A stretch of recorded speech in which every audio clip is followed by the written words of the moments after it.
क्या तुम जानते नहीं कि मैं कौन हूँ? अबे तुझे नहीं पता तू कौन है? याददाश्त कमजोर हो तो गले में आई कार्ड लगाकर घुमा कर। तुम क्यों पकड़े गए? नकली पासपोर्ट बनाने के चक्कर में। तो इसमें गलत क्या है? ये तो कला है, कलाकार को भी पकड़ते हैं क्या? तुमने क्या किया? मैं तो बस एक माँ की इच्छा पूरी कर रहा था। माँ की इच्छा? हाँ, एक माँ अपने बच्चे से कह रही थी, बेटा बाहर मत जाओ वरना गब्बर पकड़ लेगा। बच्चे ने बात नहीं मानी और बाहर चला गया। अगर उस वक्त गब्बर बाहर ना होता तो बच्चा माँ पर यकीन नहीं करता। मौका देखते ही मैंने बच्चे को उठा लिया। लेकिन भलाई का तो जमाना ही नहीं रहा। उसकी माँ ने ही मुझे पकड़वा दिया। कहने लगी बच्चे को किडनैप किया है।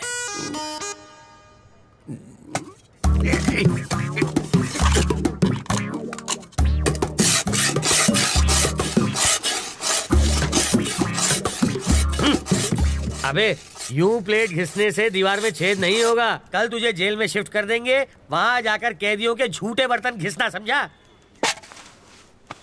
इंस्पेक्टर, अब क्या है? मुझे प्लेन पेपर और 1 दर्जन पेन चाहिए। किस लिए? आत्मकथा लिखने के लिए। किसकी बे? अरे गांधी जी, नेहरू जी ने जेल में अपनी आत्मकथा लिखी थी। वही पढ़े लिखे थे क्या? मैं नहीं हूँ। हाथ की सफाई में मैंने PhD किया है। मैं अपनी कहानी लिखूंगा। चलो सामान भिजवाओ। हवलदार, ये कालिदास की औलाद के लिए पेन और पेपर लेकर आ। ये महाचोर अपनी आत्मकथा लिखेंगे।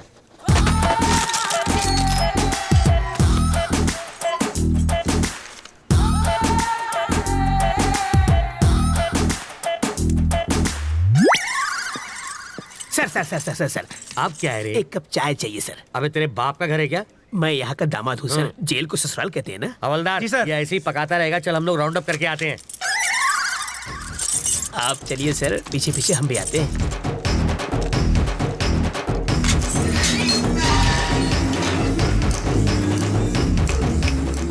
रास्ता साफ है, निकल लेते हैं।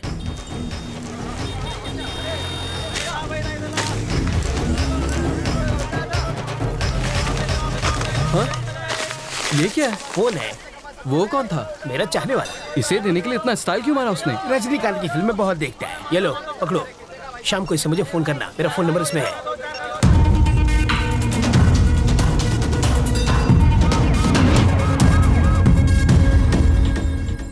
तुझे पूरा यकीन है ना कि वो उसी फोन से बात करेगा? होकर क्या है सर? हाँ। वो उससे फोन करेगा। अगर कहीं और से फोन किया तो बिट्टू को ढूंढना मुश्किल हो जाएगा।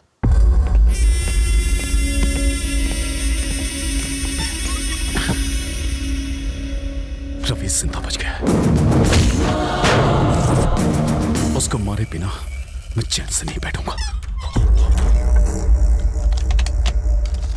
रवि तक तू नहीं पहुंच पाएगा। वो अपनी जिंदगी से तंग आकर खुद ही तू उसे छू नहीं सकता। मैंने तुझे आदमी दिए, फिर वैन दी, फिर क्रेन दी और लाख लाख रुपए 2 बार दिए। तुझे नकली फैमिली तक बना कर दी और फिर पासपोर्ट के लिए लाखों खर्च किए, वो सब अलग। इस राज को छुपाने के लिए सत्तार की फैमिली को हर्जाना दिया, तब जाके इस बवाल से मेरी गर्दन छूटी और तुझसे एयरपोर्ट जाकर एक फ्लाइट नहीं पकड़ी गई। मैं तुझ पर 1.5 करोड़ रुपए खर्च कर चुका हूँ।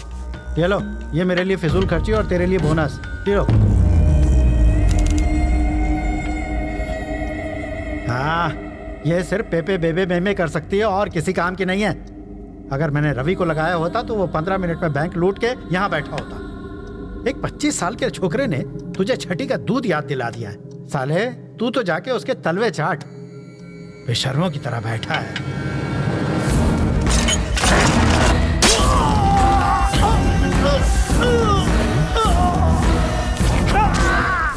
जब किसी पत्नी के सामने पराये मर्द की तारीफ करो तब उसके पति को कैसा लगता होगा।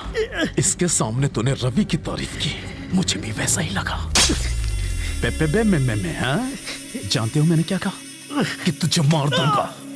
हैंडीकैप है वो, सुन नहीं सकती। सॉरी बोल, माफी मांग। हाँ? अगर मैं सॉरी बोलूंगा तो वो सुनेगी कैसे? मुझे बचा ले, बचा ले। दिल टूटा है मेरा। तुझे बचा के मुझे क्या मिलेगा? पैसा। हाँ? पूरे 1500 करोड़ वो मैं तुझे दे दूंगा। मुझे बचा ले। वो जो चुराए थे? हाँ।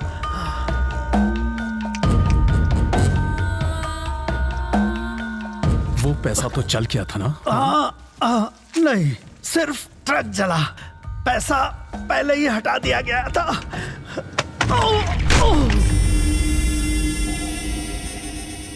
पैसा कहाँ छुपा है? कहाँ है? बताओ वरना।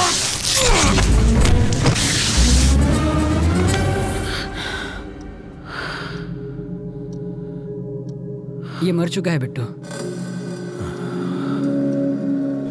फोन करना है। कर लो।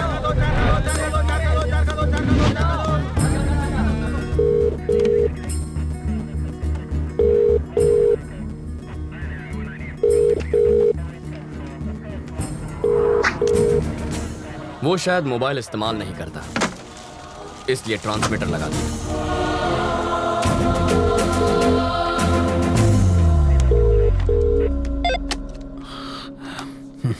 सर मैं ट्रैवल मूर्ति, बेल नहीं मिली इसलिए जेल से भाग आया।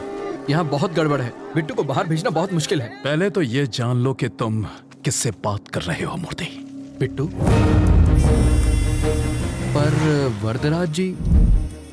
वो तो आउट ऑफ ऑर्डर हो गए। अरे कितनी मुश्किल से तो मैं लॉकअप से भागा हूँ। तुम झूठ अच्छा बोल लेते हो। नहीं सर, मैं सच कह रहा हूँ। जिस आदमी ने तुम्हें भगाया है, जिस आदमी ने तुम्हें फोन करने पर मजबूर किया है, उससे बात करनी है। Hi Ravindra Narayan, your friend Bittu here. How are you? Best में तुम्हें छोटी सी कहानी सुनाता हूँ। मेरे पापा एक दिन लाला के नाखून काट रहे थे और गलती से लाला को चोट लग गई। मुझे बहुत बुरा लगा क्योंकि लाला रो रहा था, वो दर्द से चिल्ला रहा था। पापा ने मुझसे दवाई लाने को कहा। मैं दौड़कर अंदर गया।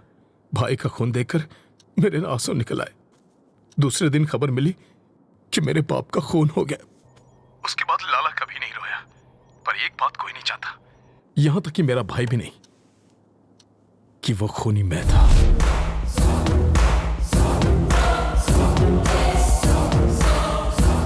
लाला के खून की वजह से पापा की जान गई। अब तेरा क्या होगा ये शायद यमराज को भी नहीं पता। देखता हूं कि तुम कितने समझदार हो। चलो चाय पी कर आते हैं। कैसे आदमी हो तुम? वो सीधे सीधे वार्निंग दे रहा है और तुम्हें डर नहीं लगता? उसके डराने धमकाने से क्या हो जाएगा? मुझे डर से डर नहीं लगता। तो अब क्या करना है? इस बिट्टू नाम के ट्यूमर को हटाना ही पड़ेगा और इसकी सर्जरी मैं करने वाला हूं।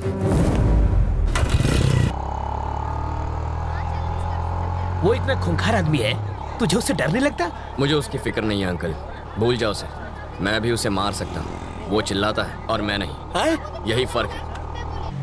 मधु अंकल, वो मधु है ना? अरे यार, ये लड़की इतनी दुबली है, चश्मा लगा के भी नहीं दिखेगी। अंकल, उस दिन गुस्से में इसने मुझे क्या क्या नहीं कहा, आज मैं उसका बदला लूंगा। ए मधु! हाँ? चल। मधु! मधु प्लीज प्लीज प्लीज रुको। ऐसे क्यों बिहेव कर रही हो जैसे तुम मुझे जानती नहीं हो? नहीं जानती। मैं ये भी नहीं जानती कि तुम्हारा प्यार सच्चा है या नहीं। तुम्हारा नाम भी रवि है। What are you saying, Madhu? I love you ना। Who are you? तुम्हें मेरा बैकग्राउंड चाहिए ना? मेरा नाम रवि, बाबा का नाम नारायण शास्त्री, माँ का नाम मधुबाला, छोटी बहन का राजी। जरा इधर आ। सीताराम का घर आखिर है किधर? हम 3 घंटे से गोल गोल घूम रहे हैं। पापा आप मधु, ये मेरे बाबा हैं। क्या टाइमिंग है तुम्हारी? कहीं छिपा कर रखा था क्या इन्हें? डायलॉग खत्म हुआ नहीं कि कार की एंट्री हो गई। ये सचमुच मेरे मम्मी पापा है। ए बुढ़ा, ये तो एक नंबर का झूठा है। तुम्हें तो समझ होनी चाहिए। ये आखिर है कौन? किसी अंधे को भी यकीन नहीं होगा कि ये तुम्हारे पापा है। शक्ल भी नहीं मिलती तुम दोनों की। ये मुझ पर गया है। अच्छा, अब तुम तुम्हारी नौटंकी वाली माँ बहुत सुंदर है। कौन है ये? इतना चप्पड़ चप्पड़ क्यों कर रही है? इस सीन में तुम्हारा कोई डायलॉग नहीं है, चुप रहो। एक और वर्ड बोली तो तेरे दांत तोड़ दूंगी। समझा दूंगा इसे। सामने क्यों गिड़गिड़ा रहे हो? पैसा मिला ना तुम लोगों को? पैसा? और खिलाएगी। पैसा मिला क्या? मधु पागल हो क्या तुम? देखो बेटी, मेरा बेटा चीप जरूर है, पर इतना भी चीप नहीं है कि अपने माँ बाप ही बदल ले। तुमने तो बड़ी आसानी से कह दिया कि हम लोग एक परिवार नहीं है। तुम्हारे मानने न मानने से सच नहीं बदल जाएगा। कान खोल कर सुन लो, ये मेरा बेटा है और ये बेटी। अगर तुम हमारे घर की बहू बनी ना तो इससे बचना। काटने को दौड़ती है, खूबसूरती के साथ खूंखार भी है। सीताराम का घर किधर है? राइट से सीधा जाना है। हम तो सीधे जाएंगे, तुम सीधे रहना। बहुत झूठे पड़ेंगे आज। ये सच में तुम्हारी फैमिली थी? ये दूंगा कान के नीचे। हमेशा झूठ बोलोगे और एक बार सच बोलोगे तो यही हाल होगा। हट लोफर। ए मधु मधु मधु मधु रुको, यही रुको। पकड़ो इसे। ये किस लिए? पेपर वेट है, यहाँ वहाँ फुदक रही हो ना, तुम्हें एक जगह खड़ा रखने के लिए लाया हूँ। मेरी बात सुनो ना मधु, तुम मुझे बहुत अच्छी लगती हो, सच्ची। मैं चाहता हूँ तुम मुझसे शादी कर लो, रानी बना के रखूंगा। एक और जरूरी बात, थोड़ी सी रिस्की बात है तो अपनी सेफ्टी के लिए वजन बढ़ा रहा हूँ। मधु, मुझे तुम्हारे प्यार में अजीब अजीब सपने आते हैं। मैं देखता हूँ कि हम दोनों की शादी हो चुकी है और पूरी मेहनत करके ऐसे गोल मटोल बच्चे हुए हैं। ठीक है? ओके ना? चिल्लाना मत, मुस्कुराओ प्लीज। इनका ख्याल रखना, मैं बस अभी आया। Okay bye.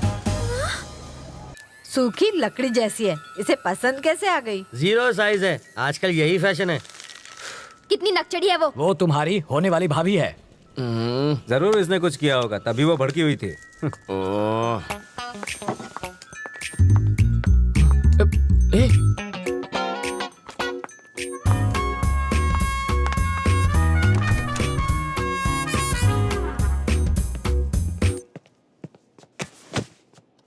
ए, तुम सीधा बेडरूम के अंदर क्यों घुस गई? वो लोग क्या सोच रहे होंगे?